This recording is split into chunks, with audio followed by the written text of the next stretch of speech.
Hello दोस्तों, स्वागत है आप सभी का आपके अपने चैनल ग्रो मंथ इंस्टीट्यूट में। आज की ये वीडियो 12th क्लास की फिजिक्स की वीडियो है। लेसन आपका 7 स्टार्ट कर रहे हैं इस वीडियो से। तो ये पहली वीडियो है लेसन 7 की, और लेसन 7 का नाम है विद्युत चुंबकीय प्रेरण।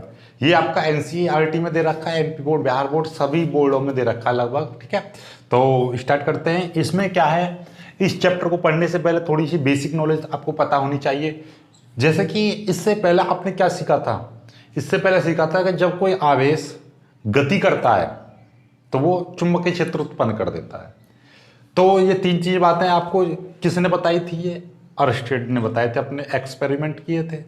उन्होंने क्या चीज बताई थी कि ये कोई आवेश है आपका, ऐसा समझिएगा, ये कोई आवेश है और ये क्या कर रहा है, मूव कर रहा है, गति कर रहा है, कोई प्लस क्यू कूलम आवेश। तो ये मूव करेगा तो यानी कि ये क्या करेगा, ये आपका बी चुंबकीय क्षेत्र जनरेट करेगा, चुंबकीय क्षेत्र उत्पन्न करता है। ये अर्स्टेड ने अपने प्रयोग में बताई थी बातें, उन्होंने सिद्ध भी किया था।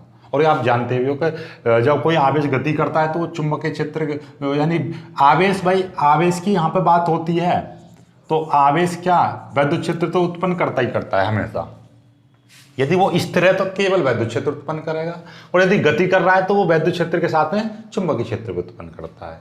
ठीक है, चुंबकीय क्षेत्र उत्पन्न करने की भी इसकी खास कंडीशन होती है। यदि ये v बराबर कांस्टेंट वेलोसिटी से, यानी ये कांस्टेंट वेलोसिटी से मूव करता है, यानी कांस्टेंट वेलोसिटी से चलता है या गति करता है, तो ये वैद्युत क्षेत्र और चुंबकीय क्षेत्र दोनों उत्पन्न करता है। और यदि इसकी वेलोसिटी कांस्टेंट नहीं है, जब ये कांस्टेंट वेलोसिटी से मूव नहीं करता है, तो ये केवल और केवल, जब ये कांस्टेंट वेलोसिटी से मूव नहीं करता है तो ये इलेक्ट्रिक फील्ड और आपका मैग्नेटिक फील्ड, यानी कि वैद्युत क्षेत्र और चुंबकीय क्षेत्र के साथ साथ विद्युत चुंबकीय तरंगें भी अपनी ऊर्जा के रूप में उत्सर्जित करता है, यानी कि अपनी ऊर्जा को क्या करता है, रेडिएशन के रूप में इमिट करता है, यानी निकालता है। समझ में आ गई बात? तो ये चीजें तुम्हें पता होनी चाहिए। तो ये तो रही अर्स्टेड की बात। फिर बाद में वैज्ञानिक आए फैराडे।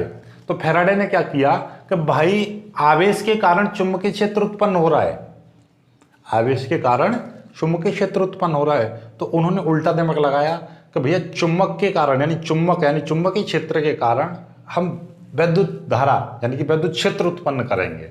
और इसके लिए उन्होंने लगातार कई सालों तक लगातार बहुत सारे प्रैक्टिकल्स किए, कुछ रिजल्ट हाथ नहीं आया। फिर बाद में एक अलग सी घटना हुई जो आगे चल के बताऊंगा, जब विद्युत चुंबकीय प्रेरण बताऊंगा। ठीक है, तो उसमें उन्होंने मतलब ये जैसे जो प्रैक्टिकल्स वो कर रहे थे, तभी मैं पूरी कहानी बताऊंगा आपको। ठीक है ना, तो अभी फिलहाल के लिए आप इतना समझ लीजिए कि जब फैराडे यानी कि अर्स्टेड ने तो बताया था कि आपका आवेश यदि गति करता है तो उसके कारण चुंबकीय क्षेत्र उत्पन्न होता है, लेकिन फैराडे ने बाद में चुंबक के कारण क्या किया, वैद्युत क्षेत्र उत्पन्न किया। और उसी के बारे में इस चैप्टर में पूरे विस्तृत जानकारी है। जब वैद्युत चुंबकीय प्रेरण अगली वीडियो में पढ़ाएंगे। आज का मेन टॉपिक है इस वीडियो का, वो है चुंबकीय फ्लक्स घनत्व क्या होता है और चुंबकीय फ्लक्स क्या होता है। ये दोनों इंपोर्टेंट परिभाषाएं, और दोनों में कॉम्पिटिटिव एग्जाम में यहाँ से एक क्वेश्चन बनता है कि बच्चा जो होता है वो इस चीज को याद करता है, चुंबकीय फ्लक्स, लेकिन चुंबकीय फ्लक्स घनत्व को भूल जाता है। तो यहाँ पे मैंने मात्रक वगैरह, वेमा वगैरह सब कुछ लिख रखी है, बहुत अच्छे से समझते हैं इनको, ऐसे समझिए। चलो सबसे पहले चुंबकीय फ्लक्स पढ़ते हैं। जैसे कि आपने वैद्युत फ्लक्स पढ़ा था, सेम टू सेम चुंबकीय फ्लक्स है। चुंबकीय फ्लक्स क्या है? वैद्युत क्षेत्र में स्थित, चुंबकीय क्षेत्र में स्थित किसी बंद पृष्ठ से, चुंबकीय क्षेत्र में, देखो ऐसा समझिएगा, मैं तुम्हें पहले ही समझा देता हूं, बहुत अच्छे से समझ में आ जाएगा। जैसे कि ये आपका क्या है, कोई चुंबकीय क्षेत्र है,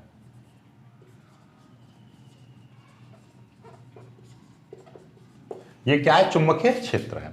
अब इस चुंबकीय क्षेत्र में कोई, मैंने मान लिया कि ये कोई एक पृष्ठ है, बंद पृष्ठ है। क्या है? बंद पृष्ठ। अब इस बंद पृष्ठ, यह चुंबकीय क्षेत्र है, तो चुंबकीय क्षेत्र के पास में क्या होंगी, चुंबकीय बल रेखाएं निकल रही होंगी। चुंबकीय क्षेत्र, समझ रहे हो, चुंबकीय क्षेत्र होता है तो वहां से चुंबकीय बल रेखाएं।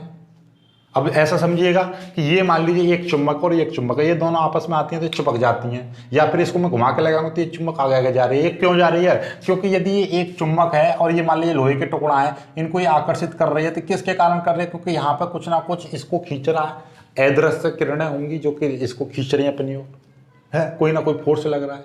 तो उसी तरीके से ये जब ये चुंबकीय क्षेत्र है तो चुंबकीय बल रेखाएं निकल रही होंगी इसके चारों तरफ, और मैंने मान लिया कि ये कोई एक पृष्ठ है, इस पृष्ठ से कितनी बल रेखाएं निकल रही हैं, वही बल रेखाओं की संख्या आपका क्या है, चुंबकीय फ्लक्स कहलाती है।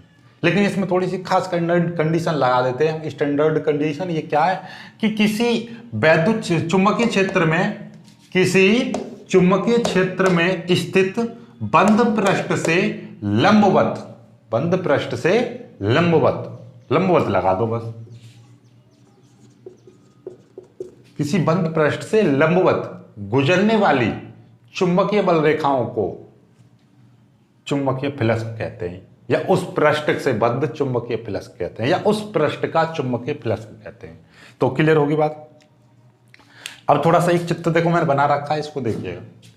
ये मान लीजिए एक चुंबकीय क्षेत्र है, लाल लाल रेखा दिखाई दे रही है चुंबकीय क्षेत्र, इसमें मैंने एक पृष्ठ मान रखा है, एक लेखा और खींच दे रहा हूं ऐसे, ठीक है। तो ये अब इसमें से क्या है कि देखिएगा, ये जो बल रेखा है, ये वाली, ये इतनी बल रेखाएं इस पृष्ठ से होकर गुजर रही हैं, तो ये जो बल रेखाएं की जो संख्या है, यही इस पृष्ठ का, यानी इस पृष्ठ का, पृष्ठ कौन सा, ये PQRS में लिख दे रहा हूं, जब आपको अलग दिखाई दे। ये देखिएगा, ये मैंने एक PQRS, एक पृष्ठ, ये एक चुंबकीय क्षेत्र है, ये पूरा का पूरा ये चुंबकीय क्षेत्र है, और इसमें एक पृष्ठ लिया है मैंने PQRS, और इस PQRS से ये बल रेखाएं निकल रही हैं आपकी। तो ये जो बल रेखाओं की जितनी संख्या होगी ये, तो ये बल रेखाओं की संख्या इस PQRS का क्या कहलाएगा, चुंबकीय फ्लक्स कहलाएगा। क्लियर होगी बात। तो अब एक और परिभाषा, अब आपसे कोई पूछ ले कि हाँ भाई इस चुंबकीय फ्लक्स की परिभाषा बता, तो आप क्या करोगे कि सर चुंबकीय फ्लक्स क्या होता है, तो आप बताओगे कि एक किसी चुंबकीय क्षेत्र में स्थित किसी बंद पृष्ठ से लंबवत गुजरने वाली चुंबकीय बल रेखाओं की संख्या होती है। चुंबकीय फ्लक्स क्या होता है, चुंबकीय फ्लक्स चुंबकीय बल रेखाओं की संख्या होती है। और ये कहां की चुंबकीय बल रेखाओं की संख्या होती है कि किसी चुंबकीय क्षेत्र में स्थित किसी पृष्ठ से होकर लंबवत गुजरने वाली रेखाओं की संख्या, या चुंबकीय पृष्ठ से होकर गुजरने वाली चुंबकीय बल रेखाओं की संख्या चुंबकीय फ्लक्स कहलाती है, उस पृष्ठ का चुंबकीय फ्लक्स कहलाती है। अब इससे ज्यादा सिंपल तो नहीं मिलेगी। अब लास्ट एक बार और क्लियर करते हैं, उसके बाद आगे बढ़ते हैं। तो अब लिखना कैसे, लिखना ऐसे ही है, चुंबकीय क्षेत्र में स्थित किसी बंद पृष्ठ से लंबवत गुजरने वाली चुंबकीय बल रेखाओं की संख्या को ही चुंबकीय फ्लक्स कहते हैं, या उस पृष्ठ का चुंबकीय फ्लक्स कहते हैं। आप बोलोगे सर ये या क्यों बोल देते हो, एक बार में एक बार सही परिभाषा बोल दो ना। तो सही परिभाषा या तो मैं ऐसे बोलता हूँ, आप जो मर्जी चाहे वो लिख लो, उसमें से एक वर्ड लिखना होता है या वाले में से। तो किसी चुंबकीय क्षेत्र में स्थित किसी बंद पृष्ठ से लंबवत गुजरने वाली चुंबकीय बल रेखाओं को ही उस पृष्ठ का चुंबकीय फ्लक्स कहते हैं। क्लियर। अब आगे की बात करते हैं। अब ये तो यदि कोई पृष्ठ इस तरीके से है बिल्कुल चुंबकीय क्षेत्र, अब हाँ यहाँ से बहुत ध्यान की बातें हैं कि इसको फाई से प्रदर्शित करते हैं, और फाई बराबर BA होता है। क्या होता है, BA। यदि हम बात करिए इसको एग्जैक्टली लिखें तो B.A होता है, और जब B.A है तो इसको हम AB कॉस्ट A बराबर क्या होता है, आपने देखा होगा ये वेक्टर पढ़े होंगे, A.B बराबर AB कॉस थीटा होता है। तो ये यदि ये कोई कोण बना हुआ है, देखो ऐसा है, ये ऐसा समझिएगा, देखो मैं तुम्हें पूरा समझाता हूं ध्यान से, दिमाग में कल्पना करो, इमेजिनेशन के साथ चलना। क्या देखिएगा, ये चुंबकीय क्षेत्र की दिशा ऐसे, चुंबकीय क्षेत्र की दिशा कैसे, ऐसे है, जैसे ये लिख रहा है, मैं बना दे रहा हूं। ये क्या है आपकी चुंबकीय क्षेत्र की दिशा है, ठीक है। ये बातें हमेशा कंप्लीट ध्यान रखना। अब देखो ये जो पृष्ठ इस तरीके से है, पृष्ठ इस तरीके से, लेकिन इस पृष्ठ का जो क्षेत्रफल है, क्षेत्रफल ये है, ये एरिया इसका क्षेत्रफल है। तो क्षेत्रफल कैसे है, बाहर की ओर है, बाहर की ओर या इधर की ओर। तो मैं कह रहा हूँ क्षेत्रफल दिशा ऐसे है, ठीक है ना, ऐसे समझ में आ गई।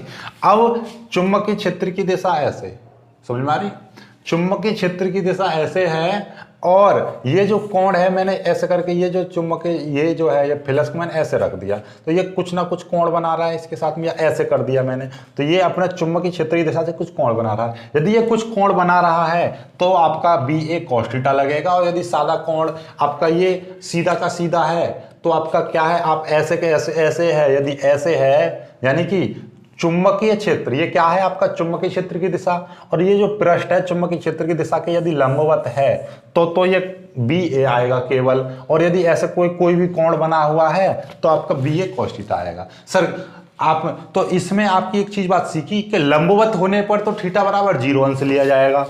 ठीक है, यहां से नोट करके लिख लेना, लंबवत होने पर थीटा बराबर 0 अंश लिया जाएगा, और समांतर पर थीटा बराबर 90 अंश लिया जाएगा।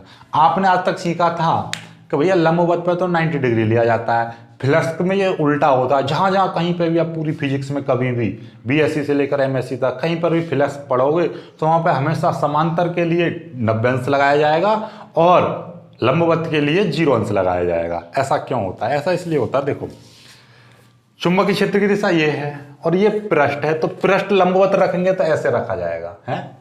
अब जब लंबवत ऐसे रखा जाएगा तो, और मैंने क्या बताई थी, ये पृष्ठ का क्षेत्रफल ये है, तो अब इसकी दिशा किधर है? इधर है, और चुंबकीय क्षेत्र की दिशा इधर है। ये पृष्ठ बेशक लंबवत रखा है, ऐसे रखा है लंबवत ऐसे करके, ठीक है ना, ये पृष्ठ है, पृष्ठ और पृष्ठ चुंबकीय क्षेत्र की दिशा के ऐसे रखा है लंबवत, लेकिन पृष्ठ का मुंह तो इधर है, मुंह इधर है और चुंबकीय क्षेत्र की दिशा भी उधर है, तो कोण कितना है? दोनों एक ही दिशा में, कुछ अंतर आया? कुछ अंतर नहीं आया, दोनों एक ही दिशा में है। ठीक है, अब मैं कह रहा हूं तब तो ये होगा, यानी कि लंबवत होने पर तो 0 अंश।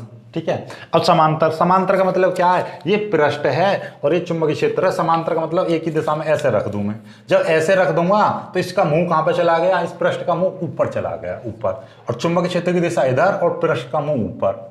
चुंबकीय क्षेत्र की दिशा, पृष्ठ का मुंह ऊपर, समझ में आ गई?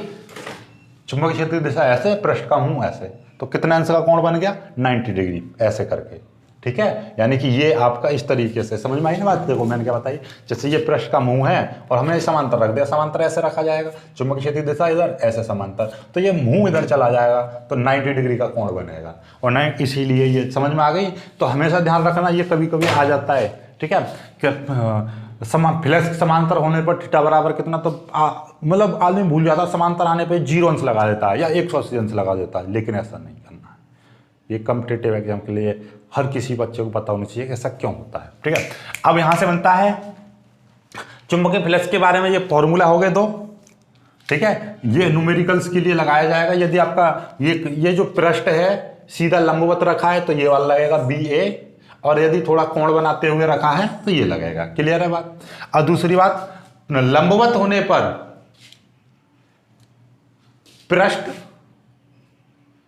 पृष्ठ चुंबकीय क्षेत्र के लंबवत रखा है तो थीटा बराबर 0 अंश लिया जाएगा, और जब थीटा बराबर 0 लिया जाएगा तो फाई बराबर क्या हो जाएगा? फाई बराबर आपका हो जाएगा बी ए हो जाएगा, लंबवत होने पर बी ए हो जाएगा। ठीक है, क्यों हो जाएगा?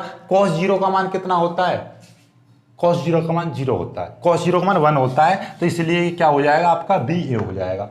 लेकिन cos 90 का मान कितना होता है? cos 90 का मान 0 होता है, इसीलिए समांतर होने पर, यानी कोई बंद पृष्ठ चुंबकीय क्षेत्र के समांतर है तो उसमें कोई फ्लक्स नहीं होता है, उसमें कोई फ्लक्स नहीं होता है, इसीलिए क्योंकि थीटा बराबर 90 अंश आ जाएगा और फाई बराबर होता है बी ए कॉस थीटा, तो बी ए और कॉस थीटा की जगह पे क्या है? जब समांतर होगा तो 90 अंश लगाएंगे और cos 90 का मान 0 होता है तो ये सारा का सारा 0 आ जाएगा। तो मतलब क्या समझे कि जब कोई चुंबकीय फ्लक्स क्षेत्र के समांतर निकालते हैं तो उसका मान 0 आता है, और यदि चुंबकीय फ्लक्स चुंबकीय क्षेत्र के लंबवत निकालते हैं तो वो अधिकतम आता है। और यदि उस क्षेत्र की दिशा विपरीत है, यानी 180 अंश का कोण है, यदि किसी पृष्ठ का ये यानी ऐसे चुंबकीय क्षेत्र की दिशा है और उस पृष्ठ ऐसे रखा है इधर की ओर, ठीक है, एक ही दिशा इधर आ रही है, तो मतलब क्या है? यदि 180 अंश कोण बनेगा तो वो कैसा होगा? ऋणात्मक होगा। फाई का मान कैसा आएगा? ऋणात्मक, क्योंकि 180 अंश का मान कितना होता है? वो -1 होता है। cos 180 अंश का मान कितना होता है? -1, तो ये प्लस माइनस में आएगा। तो ऋणात्मक कब होगा? जब 180 अंश कोण होगा। धनात्मक कब होगा? जब आपका कितना 0 अंश होगा। और प्लस 0 कब होगा? जब वो समांतर होगा। समांतर मतलब यानी 90 डिग्री पर। ठीक है, तो अब यहां से तुम्हें पता चल गई। अब तुमने देखो दिमाग में ऐसे याद कर लिया कि चुंबकीय फ्लक्स के समांतर होने पर 0 होता है। ठीक है, अब उसने पूछ लिया कि समांतर होने पर 0 होता है, ये तुम्हारे दिमाग में, तो लेकिन थीटा बराबर कितना? तो थीटा बराबर फ्लक्स की बात चल रही है तो समांतर होने पर 90 अंश लगाना है। ठीक है, और लंबवत होने पर 0 लगाना है। आगे कि अब इसके मात्रक की बात करते हैं तो एमकेएस पद्धति में इसका मात्रक चुंबकीय फ्लक्स का एमकेएस पद्धति में जो मात्रक होता है वो वेबर होता है, या हम इसको वेबर को, ये वेबर होता है, ये लगाओगे ऑप्शन टिक, लेकिन वेबर को हम दूसरे नाम से भी जानते हैं, क्या, न्यूटन मीटर प्रति एम्पियर, न्यूटन मीटर प्रति एम्पियर, या हम इसको क्या बोल सकते हैं, वोल्ट सेकंड भी बोल सकते हैं, वोल्ट सेकंड। ठीक है, 3 मात्रक हो, तीनों को दिमाग में रखना। कभी कभी क्या होता है कि ये दे दिया और एक दे दिया वेबर प्रति मीटर स्क्वायर। आ गया क्वेश्चन, निम्न में से चुंबकीय फ्लक्स का मात्रक नहीं है, तो दिमाग उसको क्या, चुंबकीय फ्लक्स का मात्रक इतना ही पढ़ पाते हैं क्वेश्चन, और डायरेक्ट वेबर या न्यूटन प्रति एम्पीयर स्क्वायर, जिस पर ऑप्शन पर ध्यान पहुंच जाता है उसी को टिक लगा देते। लेकिन ऐसा नहीं, पूरा क्वेश्चन ढंग से पढ़ना है। उसके अंदर ये पूछ रहा है चुंबकीय फ्लक्स का मात्रक नहीं है, तो ये भी मात्रक है, ये भी मात्रक है, ये भी मात्रक है, लेकिन ये मात्रक नहीं है चुंबकीय फ्लक्स का, तो इस पर लगा दोगे कि भैया ये है टिक, अच्छा वाला। ठीक है, नेक्स्ट हमारा बात आता है कि ये सीजीएस मात्रक क्या होता है। चुंबकीय फ्लक्स का सीजीएस मात्रक की हम बात करें तो इसका मात्रक क्या होता है, मैक्सवेल। क्या होता है, मैक्सवेल होता है, राइट। अब नेक्स्ट हम बात करते हैं कि ये कैसी, देखो चुंबकीय फ्लक्स की हम बात करते हैं तो ये अदिश राशि होती है। चुंबकीय फ्लक्स कैसी होती है, अदिश राशि होती है। और इसकी हम यदि विमा की बात करें तो ml² t-2 और a-1। अब बोलेंगे ये विमा आई कैसे, तो वो भी सीख लो। ये विमा इस तरीके से आती है,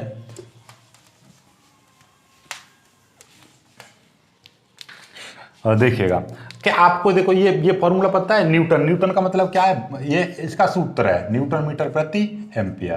तो न्यूटन का मतलब क्या है, ml/t-2।